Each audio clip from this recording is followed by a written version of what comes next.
मान्सूनच्या आगमनाचा दिवस जसजसा जवळ येतोय तसं शेतकऱ्यांच्या कामाची लगबग सुद्धा वाढली असून शेतीची मशागत आता अंतिम टप्प्याकडे पोहोचली आहे।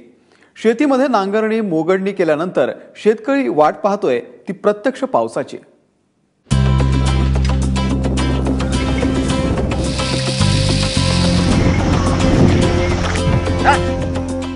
यंदाच्या मान्सूनचा पहिला पाऊस पडण्याआधीच शेतकऱ्यांची पेरणीची तयारी पूर्ण होत आली आहे।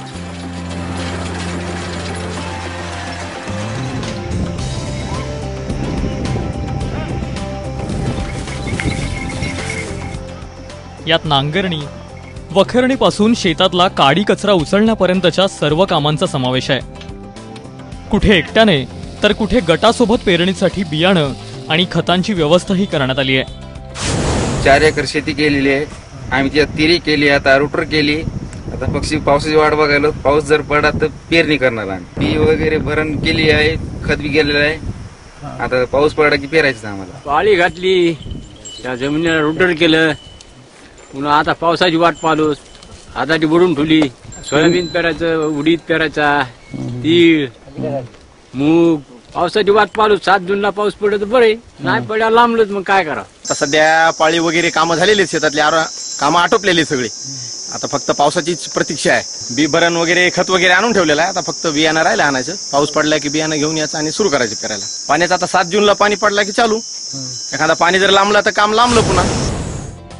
गावातील शेतकरी एकत्र जमून पीक पाण्याची चर्चा करताना दिसतायत। गेल्या वर्षी आलेल्या चांगल्या पावसामुळे यंदाच्या मान्सूनकडून शेतकऱ्यांसोबतच प्रशासनाच्या देखील अपेक्षा वाढल्या आहेत। शेतकऱ्यांना लागणाऱ्या उत्तम प्रतीच्या खत आणि बियाणांची व्यवस्था केल्याचं अधिकारी सांगतायत। परभणी तालुक्याचं जे सरासरी क्षेत्र आहे जवळपास 1,09,000 हेक्टर आहे। त्याच्यापैकी गेल्या वर्षी आपली 97,500 हेक्टरवर पेरणी झाली होती। तसंच कापसाचं जे क्षेत्र आहे ते वाढण्याची शक्यता आहे, कारण कापसाला यावर्षी चांगले भाव होते। नियोजन पूर्ण केलेलं आहे, बियाणं सध्या बाजारात उपलब्ध आहे, खत बाजारात उपलब्ध आहे, शिल्लक आहेत। 31 मार्चला जी शिल्लक होती ती बाजारात शिल्लक आहेत आणि बाकीचे जे खत रिक्वायरमेंट आहे ती म्हणजे एक पहिल्या आठवड्यामध्ये जूनच्या पूर्णप्रमाणे जेवढे रिक्वायरमेंट आहे तेवढे उपलब्ध बाजारात होणार आहे। गेल्या वर्षी झालेल्या पावसानं शेतकऱ्यांच्या अपेक्षा उंचावल्यात। यंदाच्या हंगामातील लागवडीची तयारी शेतकऱ्यांनी आधीच करून ठेवली आहे। आता शेतकरी वाट बघतोय ती फक्त पाऊस येण्याची। विशाल माने, ABP माझा, परभणी।